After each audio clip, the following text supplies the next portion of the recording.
জুলাই আন্দোলনে নিহত অজ্ঞাত ১১৪ জনের মরদেহ মোহাম্মদপুর রায়েরবাজার গণকবর থেকে তোলা হবে। তাদের ডিএনএ পরীক্ষা করে পরিচয় শনাক্ত করা হবে, এমনটাই জানিয়েছেন স্বরাষ্ট্র উপদেষ্টা লেফটেন্যান্ট জেনারেল অবসর জাহাঙ্গীর আলম চৌধুরী। ২ আগস্ট শনিবার সকালে রায়েরবাজারের গণকবর পরিদর্শনে গিয়ে এসব কথা বলেন স্বরাষ্ট্র উপদেষ্টা।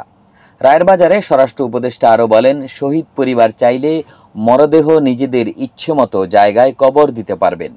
এতদিন তারা কবর থেকে মরদেহ তুলতে চায়নি, তাই দেরি হয়েছে।